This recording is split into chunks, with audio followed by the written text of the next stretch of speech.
అయ్యయ్యో! పన్నీర్ పాడైపోయిందా? మనం వేస్ట్‌ని కూడా అస్సలు వేస్ట్ చేయొద్దండి. వచ్చేయండి ఉపయోగించేద్దాం. ఇలా మిల్క్ ప్రొడక్ట్స్, ఫ్రూట్స్, ఫుడ్ అంటే కుక్ చేసిన తర్వాత వచ్చే రైస్, జావా ఇలాంటివి ఉంటాయి కదండీ! ఇలాంటివి కూడా మనం ప్లాంట్స్‌కి ఇవ్వచ్చు. ఆఫ్‌కోర్స్ ఇవ్వచ్చు. మళ్ళీ చెప్తున్నాను ఇవ్వచ్చు. అది కూడా డైరెక్ట్‌గా ఇవ్వచ్చు. ఓకే. ఎందుకు ఇన్ని సార్లు చెప్తున్నానంటే చాలామందికి డౌట్స్ ఉంటాయండి. ఫ్లైస్ వచ్చేస్తాయని, అదంతా స్మెల్ వస్తుందేమో అని. అలా ఏం కాదండి. ఎండ తగలాలి, ఓపెన్ ఏరియా అయ్యి ఉండాలి అంతే.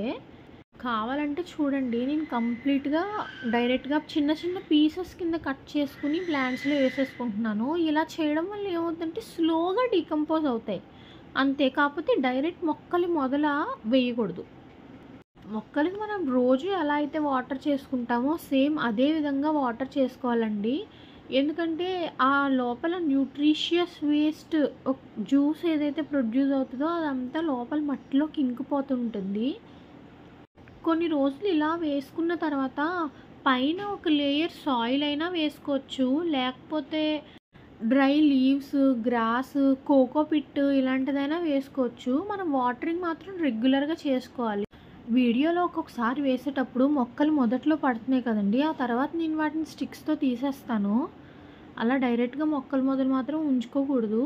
అండ్ మీకు ఇంకొక డౌట్ వస్తుంది. ఇలా విత్ సీడ్స్ వేసేస్తే మొక్కలొస్తాయి కదా అని. అవి కూడా చాలా హెల్తీ అండి. ఆ మొక్కలొచ్చిన తర్వాత పీకేసి అందులోనే మిక్స్ చేసేయడమే ఆ సాయిల్‌లోనే. అప్పుడే సీడ్స్ నుంచి స్ప్రౌట్ అయిన మొక్కల్ని మళ్ళీ మట్టిలోనే కలిపేసి మొక్కలకి ఇచ్చేయడం వల్ల చాలా న్యూట్రిషన్ వెళ్తుందండి మొక్కలకి అసలు. ఇలా పైన డ్రై లీవ్స్ వేసుకోవాలి అంతే, సింపుల్.